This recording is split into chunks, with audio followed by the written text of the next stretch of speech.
নমস্কার বন্ধুরা, সানভি কিচেনপুরে আপনাদের সবাইকে স্বাগত। আজ আমি আপনাদের সাথে শেয়ার করব রুই মাছ দিয়ে বাঁধাকপির ঝোলের রেসিপি। দুপুরে গরম ভাতের সাথে এই রেসিপি থাকলে দুপুরের খাবারটা একদম জমে যাবে।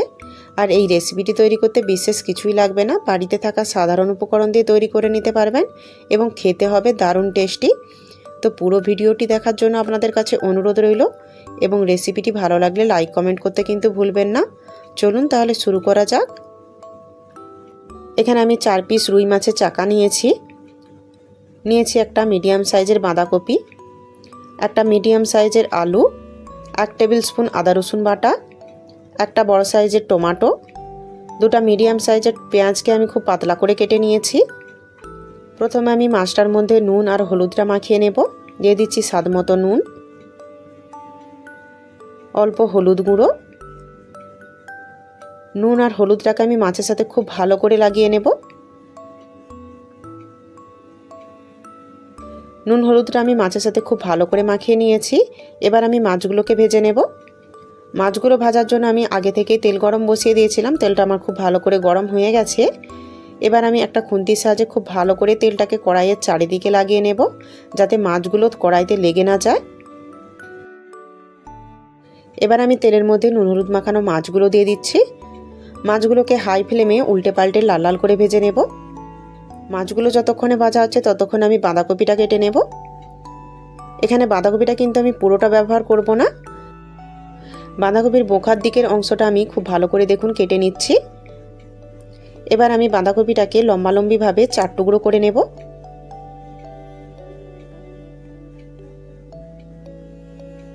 এবার বাঁধাকপিগুলোকে আমি একটু বড় বড় টুকরো করে কেটে নিচ্ছি। দেখুন, এভাবে সবগুলো বাঁধাকপিকে কেটে নেব। বাঁধাকপি 3 ভাগ আমি কেটে নিয়েছি আর একদিকটা আমি রেখে দিয়েছি। সবগুলো বাঁধাকপি আমার কাটা হয়ে গেছে। এগুলোকে আমি তুলে সাইডে রেখে দেব। আপনারা আপনাদের প্রয়োজন মতো বাঁধাকপি নিয়ে নেবেন। এবার আমি আলুটাকে একটু বড় বড় করে কেটে নেব। আলুটা কাটা হয়ে গেছে। একই রকমভাবে আমি টমেটোটাকেও কেটে নেব।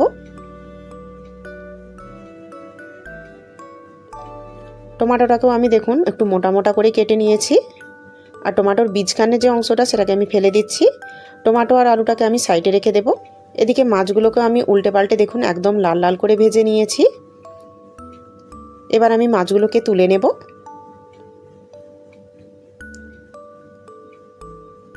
ওই তেলের মধ্যে দিয়ে দিচ্ছি কেটে রাখা আলু, দিয়ে দিচ্ছি অল্প একটু নুন, অল্প হলুদ গুঁড়ো। আলুগুলোকে মিডিয়াম আঁচে ঘন ঘন নেড়ে চেড়ে লাল লাল করে ভেজে নেব। যে সমস্ত নতুন বন্ধুরা আজকে আমার চ্যানেলে প্রথম এসেছেন এবং চ্যানেলটিকে এখনও পর্যন্ত সাবস্ক্রাইব করেননি, তারা প্লিজ চ্যানেলটিকে সাবস্ক্রাইব করে আমার পাশে থাকবেন এবং পাশে থাকা বেল আইকনটি অবশ্যই অল করে নেবেন, যাতে আমার পরের ভিডিও নোটিফিকেশনটি আপনাদের কাছে পৌঁছে যেতে পারে। এবং আমার রেসিপিটি যদি ভালো লাগে তাহলে লাইক কমেন্ট করতে কিন্তু ভুলবেন না। দেখুন আলুগুলো আমার ভাজা হয়ে গেছে, এগুলোকে আমি তুলে নিচ্ছি। ওই তেলের মধ্যেই দিয়ে দিচ্ছি একটা তেজপাতা, একটা শুকনো লঙ্কা, দিয়ে দিচ্ছি 1 টুকরো দারচিনি আর 2টো ছোট এলাচ। এলাচগুলোকে আমি ফাটিয়ে নিয়েছি। ফোড়নগুলোকে আমি হালকা ভেজে নেব। ফোড়নগুলো আমার ভাজা হয়ে গেছে। এবার আমি দিয়ে দিচ্ছি পাতলা করে কেটে রাখা পেঁয়াজ। পেঁয়াজগুলোকে আমি হাই ফ্লেমে ঘন ঘন নেড়ে চেড়ে লাল লাল করে ভেজে নেব।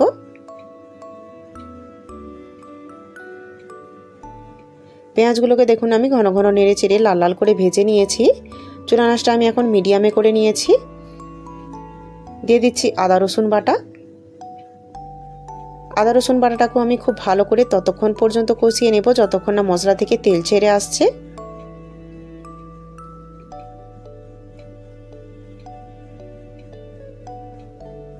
আদা রসুনটাকে আমি খুব ভালো করে দেখুন কষিয়ে নিয়েছি। মশলা থেকে কিন্তু খুব সুন্দর করে তেল ছাড়তে শুরু করে দিয়েছে। এবার আমি দিয়ে দিচ্ছি এর মধ্যে কেটে রাখা টমেটো, দিয়ে দিচ্ছি অল্প একটু নুন। টমেটো দেওয়ার পরে কিন্তু অবশ্যই নুনটা দেবেন, তাহলে কিন্তু টমেটোটা খুব সুন্দর করে তাড়াতাড়ি সফট হয়ে যায়। এবার আমি টমেটোটাকে একদম লো আঁচে খুব ভালো করে ততক্ষণ পর্যন্ত কষিয়ে নেব যতক্ষণ না টমেটোটা একদম সফট হয়ে গলে যাচ্ছে এবং তেল ছেড়ে আসছে। দেখুন টমেটোটা কিন্তু আমার খুব সুন্দর করে গলে গেছে আর টমেটো থেকে কিন্তু খুব সুন্দর করে দেখুন তেলও ছেড়ে দিয়েছে। এবার আমি দিয়ে দিচ্ছি এর মধ্যে 1/2 চামচ হলুদ গুঁড়ো, অল্প লঙ্কার গুঁড়ো, ঝালটা আপনাদের স্বাদ মতো দিয়ে দেবেন। দিয়ে দিচ্ছি 1/2 চামচ কাশ্মীরি লঙ্কার গুঁড়ো, মশলাগুলো যাতে পুড়ে না যায় তার জন্য দিয়ে দিলাম অল্প একটু জল। মশলাটাকে এবার আমি মিডিয়াম আঁচে খুব ভালো করে ততক্ষণ পর্যন্ত কষিয়ে নেব যতক্ষণ না মশলা থেকে আবারও তেল ছেড়ে আসছে।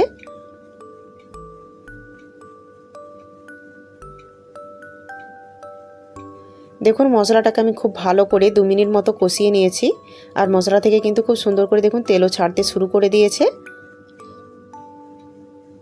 এবার আমি দিয়ে দিচ্ছি এর মধ্যে কেটে রাখা বাঁধাকপি।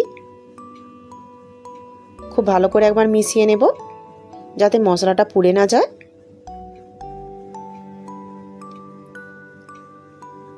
এবার দিয়ে দিচ্ছি এর মধ্যে স্বাদ মতো নুন।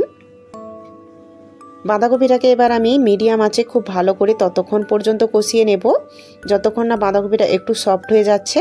আর এভাবে মশলার সাথে বাঁধাকপিটাকে একটু কষিয়ে নিলে বাঁধাকপির যে একটা হালি গন্ধ থাকে সেই গন্ধটাও কিন্তু খুব সুন্দর করে চলে যায় আর তরকারির স্বাদটাও কিন্তু খুব সুন্দর হয়। তাই অবশ্যই এভাবে 5-6 মিনিট মতো খুব ভালো করে কষিয়ে নেবেন। দেখুন 5-6 মিনিট মতো আমি বাঁধাকপিটাকে খুব ভালো করে কষিয়ে নিয়েছি আর বাঁধাকপিটা দেখুন আগে থেকে কিন্তু অনেকটাই সফট হয়ে গেছে। এবার আমি দিয়ে দিচ্ছি এর মধ্যে পরিমাণ মতো জল। জলের পরিমাণটা আপনারা এখানে যতটা ঝোল রাখতে চান সেই হিসাবেই কিন্তু দিয়ে দেবেন। চুলা আঁচটা আমি এখন হাই করে নিয়েছি। এটাকে আমি খুব ভালো করে একবার মিশিয়ে নেব। এবার এটাকে ঢাকা দিয়ে মিডিয়াম আঁচে 10-12 মিনিট মতো সেদ্ধ করে নেব যাতে বাঁধাকপিটা সফট হয়ে যায়। ফিরে এলাম 10 থেকে 12 মিনিট পর। দেখুন বাঁধাকপিটা কিন্তু আমার সফট হয়ে গেছে, বাঁধাকপিগুলো খুব সুন্দর করে সেদ্ধ হয়ে গেছে।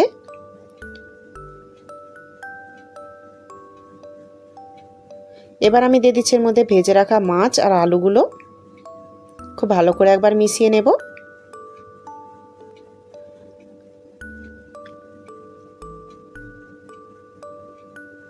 এবার এটাকে ঢাকা দিয়ে আরও 5 মিনিট মতো লো আঁচে ফুটিয়ে নেব। ফিরে এলাম 5 মিনিট পর। দিয়ে দিচ্ছি ধনেপাতা কুচি। খুব ভালো করে একবার মিশিয়ে নেব। রুই মাছ দিয়ে বাঁধাকপির রেসিপিটা আমার একদম রেডি হয়ে গেছে। এবার আমি এটাকে নামিয়ে নেব। এভাবে রুই মাছ দিয়ে বাঁধাকপির ঝোল বানালে খেতে কিন্তু অসাধারণ লাগে। আপনারা অবশ্যই একবার এভাবে বাড়িতে বানিয়ে দেখবেন। দুপুরে গরম ভাতের সাথে এই রেসিপি থাকলে আর কিছুই লাগবে না, এটা দিয়ে এক থালা ভাত খেয়ে নিতে পারবেন। আমার রেসিপিটি যদি আপনাদের ভালো লাগে তাহলে প্লিজ লাইক শেয়ার এবং সাবস্ক্রাইব করে আমার পাশে থাকবেন এবং পাশে থাকা বেল আইকনটিও অবশ্যই অল করে নেবেন যাতে আমার পরের ভিডিওর নোটিফিকেশানটি আপনাদের কাছে পৌঁছে যেতে পারে। এবং আমার রেসিপিটি যদি আপনাদের ভালো লাগে তাহলে সুন্দর একটি কমেন্ট করতে কিন্তু ভুলবেন না। পুরো ভিডিওটি দেখার জন্য আপনাদেরকে অসংখ্য ধন্যবাদ। ভালো থাকবেন, সুস্থ থাকবেন। দেখা হচ্ছে পরের ভিডিওতে।